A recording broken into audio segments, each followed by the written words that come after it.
Hello my friends, this is Jelly here and I'm really happy to be filming this video. I've recorded it like over 10 times and I've run out of space on my phone several times. My battery has died. My toddler has needed me. It's been hysterical. But just a little heads up is that if I'm not speaking very loudly, it's because my family is asleep right now and this is the only chance I had to record this video, and I feel like it's important for me to pass on this information. And also my tower garden is watering my plants right now, so hopefully you can hear me well. But today I want to focus on sharing the importance of moving your body, how important it is to move and articulate your joints and get the body locomoting. So your body is made out of something called fascia, and fascia is this beautiful, complex, and brilliant web-like structure that's very dewy and aqueous, honey-like mucousy fibers that essentially knit your body together and give your body sleeve, give your birthday suit the shape that it has.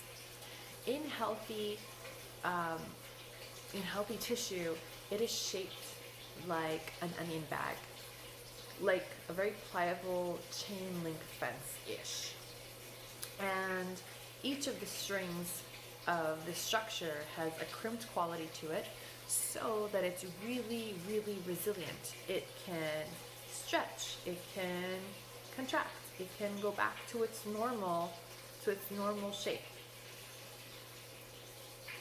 When we don't move our bodies often enough or give it the load that it needs often enough, it atrophies.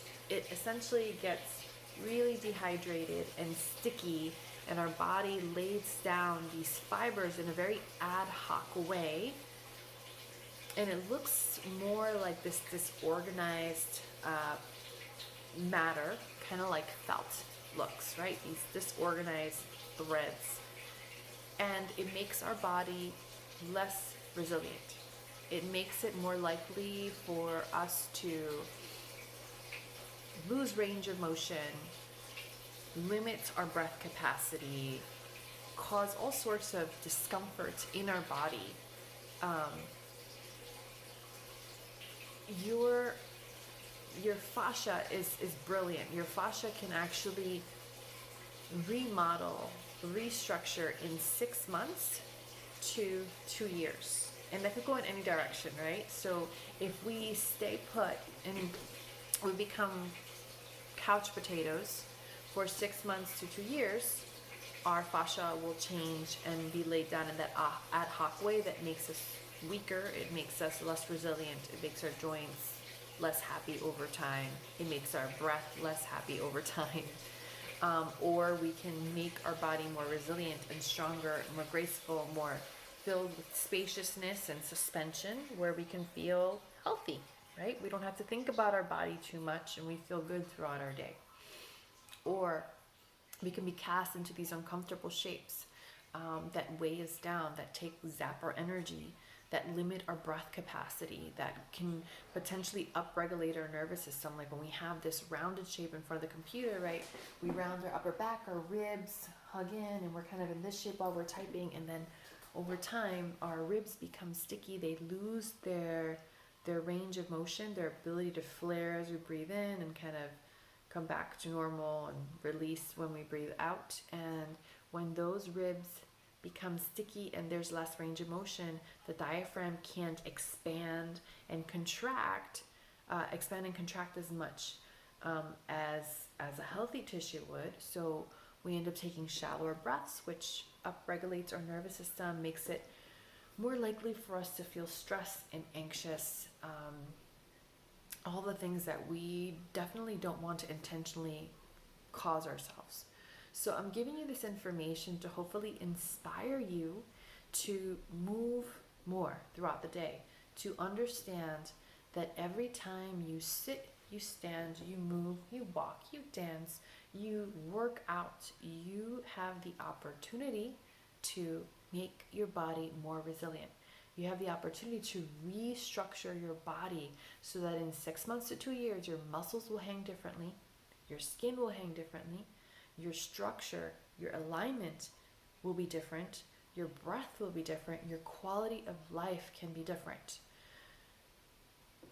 Having bound up fascia can reduce your quality of life.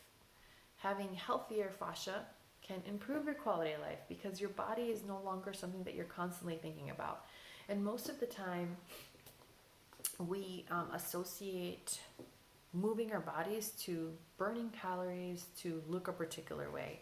But I am offering you something to look past. It's not just about losing weight, because let's face it, 80% of looking good or having the optimal, attractive shape is about what you eat. Okay, it's more about how you prepare your foods and what you eat.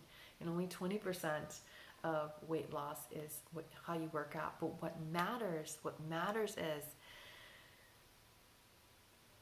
the healthiness of your body, the healthiness of your tissues, your capacity to breathe and carry yourself through space and time from a place of ease and comfort and suspension, like comfortable suspension, so that you don't feel so weighty and your energy isn't being bogged down, literally. So some of the ways that I have been trying to stay active that might be a good idea, might spark some ideas for you, is that every 60 minutes to 90 minutes, I've been taking a 5-minute break to move my body. I can't get in a full workout ever since I became a mom, because my toddler needs me, or my dog needs me, or somebody needs me, and I'm unable to do it. So what I do is I do something simple. I take 5 minutes to do push-ups, squats, lunges, side lunges, twists, to give myself a little dance party. Whatever it is that I can do to help myself stay in motion. Other resources are to keep your tissues healthy is to, on top of moving your body, also to get some myofascial release. You can always massage your own body, but there are some great tools out there. If you look up the yoga tune-up, role model therapy balls are phenomenal. They're these grippy, pliable balls that help penetrate through different layers of body to restore slip and slide amongst your the tissues of your body and your muscles, to restore them so that they have that intelligently, beautifully, resiliently designed structure, so they start laying down in a happy way. Jill Miller does great classes. If you don't know her, she's the founder of Yoga Tune-Up, and it involves doing corrective exercises, calisthenics, myofascial release, and breath work to help realign your body so you can live better in your body. There's also Laurel Bergdorf. I'm forgetting her last name, but she does really great classes, as does Deneen Vijan. I'm messing up everybody's last name. I will put links in the comments below. So that you can do some at-home work to help you feel good in your own body, to help restore your tissues, so that maybe we can all come out of this feeling better than we did at the beginning. God knows we need to do every little bit we can to keep our bodies healthy and resilient during this time.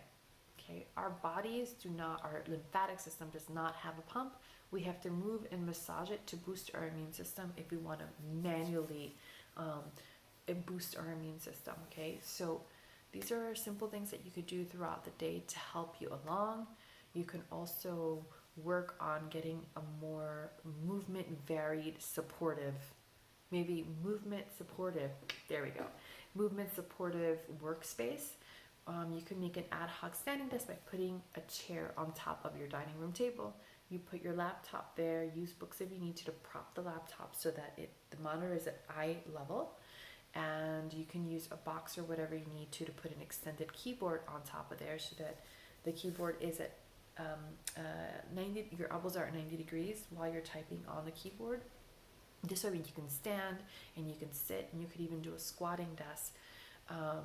That'll help you just move. There is no right way to sit and stand. If you're doing something for too many hours, it ain't good for your body. You get like repetitive strain syndrome just from standing. you'll come up with different imbalances. What you want to do is you want to have a rich movement vocabulary. You stand, you sit, you squat, you sit in different positions, you take on different loads. One day you do body weight exercises, the next day you do kettlebells, the next day you dance, the next day you stretch. Like, keep it varied enough, and it doesn't have to take more than a few minutes every few hours to add up to like a full workout. I think it matters more that we move often than it is that we get one big stretch of workout throughout the day.